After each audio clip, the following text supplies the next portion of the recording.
Hey Fruit Faces, it is KlaireeBerry. I am feeling kind of like haggard, running around. It's the middle of baseball season. It's great. I love it. Lots of games every other day. Got a game, so short on time, but I'm not letting it get in the way of coming to hang out with you guys because you guys are like my life. So here to help, here to inspire, here for whatever you guys need me for. So just let me know. Stay subbed.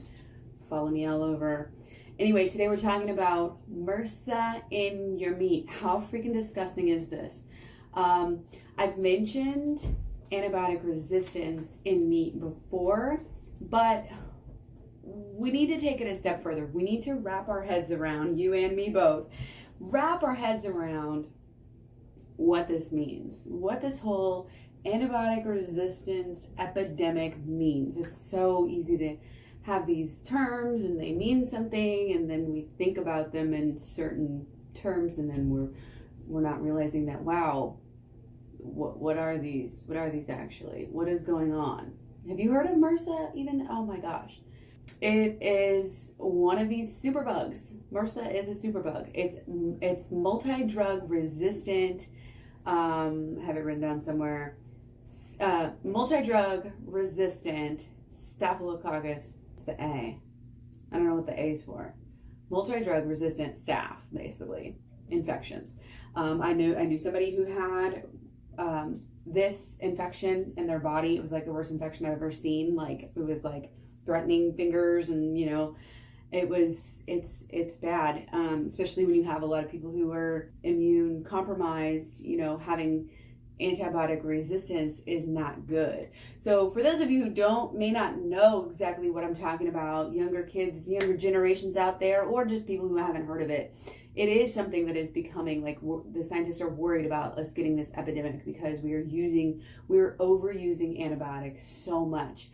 And everybody knows, like most people know that much about it. And like they're getting these superbugs.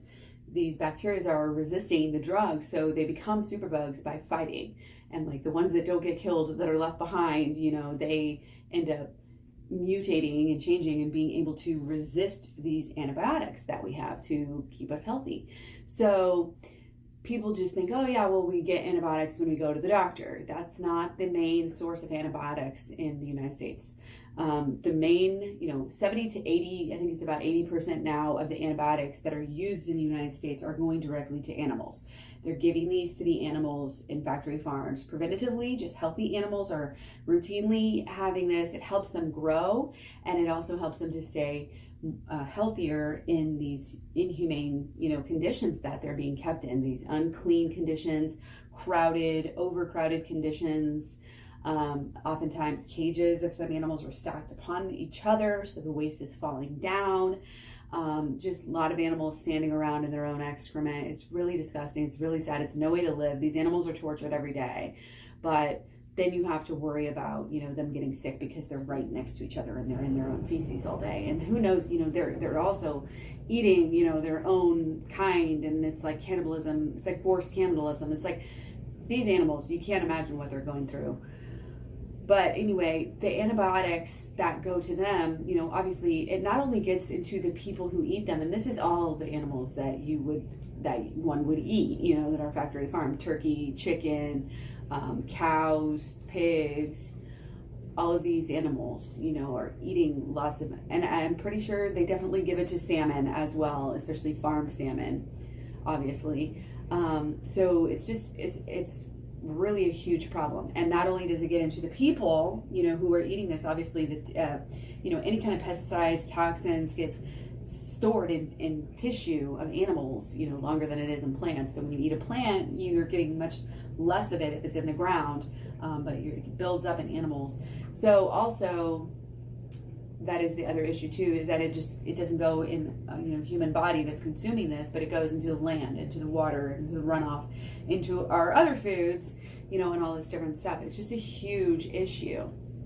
But not only that, it's just really gross, and it's really scary, because what happens when your antibiotics stop working when you really need them? Then you're going to have these killer superbugs. And Mrsa, again, it's an infection that actually they're saying a new strain of it was actually directly linked to farm animals. So, these superbugs are not a joke. In the past decade or so, this might have been a little bit of an older statistic, for maybe 5 years ago or so. So in the past 15 years or so, in kids, Mrsa infections have actually increased 10 times, tenfold.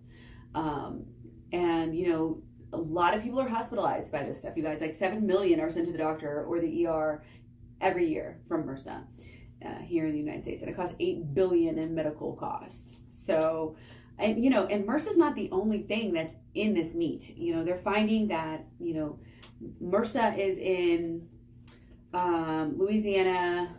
Let's see, Mrsa, a study that was done in Louisiana in 2008 showed that 5% of the studies that they sampled, 5% of the meat samples that they studied did have Mrsa. However, the CDC did a study, I think a little bit after that. They found out that Salmonella, E. coli, Campylobacter, all of these were in 80%. And we're talking resistant. These aren't just your regular E. coli's. These are like supercharged superbugs.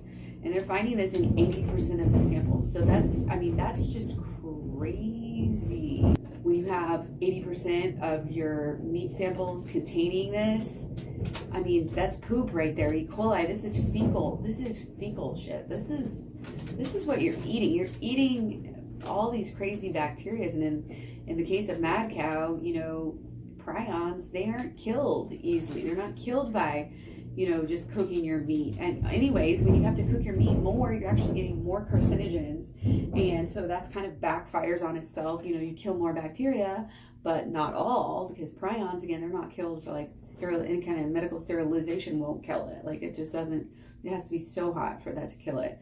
So, you can have carcinogens, you can have bacteria, you can have both. Organic, might be a tiny bit better because they don't routinely feed their animals antibiotics, but it's still not as good. They still have some, bacteria in them. They still have some antibiotic resistance, just from like the same, it's in the water, it's in everything at this point, and especially on the farms, anyway. So the best thing to do is not to go vegan or just like, be really careful in your kitchen. Like, get this crap out of your life.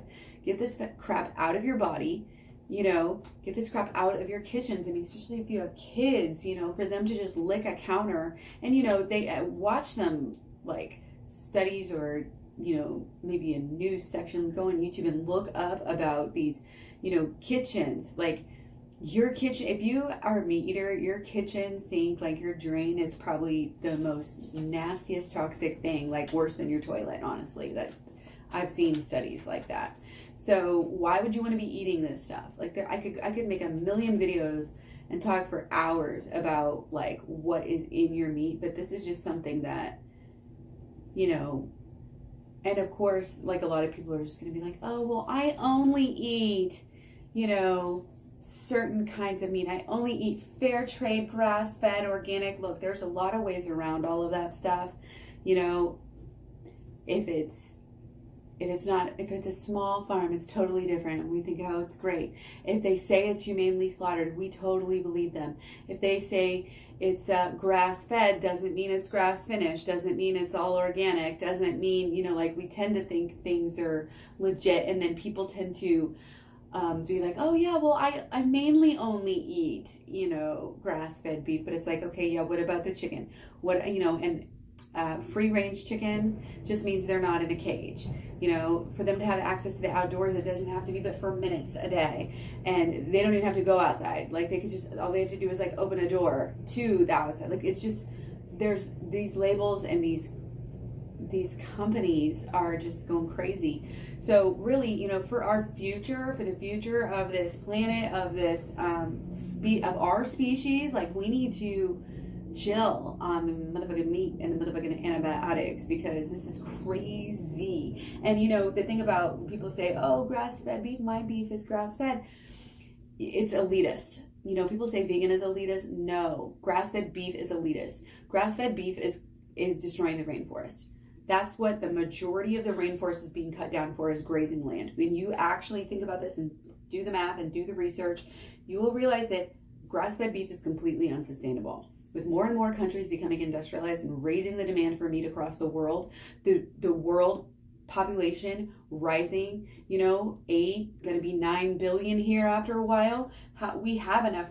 We could feed 7 billion people on 20% of Africa, land-wise, but not on grass-fed beef. I mean, we're already using like a third of our whole entire land mass, that we have, that's not iced over or whatever, to be used for farming, for agriculture, most of it, animal agriculture. We can't do that. We can't, it's unsustainable. So anyway, could go on and on about all the other issues, but this video was particular about Mrsa. Is there Mrsa in your meat? Yeah, probably. Is there Mrsa, and that's the thing. Here's the thing about people think they're having organic stuff, this and that. It's like, you don't really know. like you don't know what they're finishing it on. It's different from what they're raised on. You don't really know what kind of prescription drugs are in that water that they're drinking that's coming out of the faucet. There are prescription medications, not just antibiotics, that are floating around in our water. Like, that's been proven. Numerous studies have been showing that. And it's like, even if what they're not, the drugs they are and the substances that they're administering to these animals, it's like, what are they accidentally breathing in? What are they drinking? What are they eating? Like, it's crazy. And don't even get me started about the things that they eat that are not even food. But yeah, that's another video. Stick around if you want to hear about it. Let me know what you think. Do you think this is a real concern? Sounds pretty serious to me, especially when I've seen, people have Mrsa in my life, and it be really scary. Like, they have to go through surgery, like be put under and go through real surgery just to try to get the Mrsa like out of a hole in their head and shit. It's really crazy.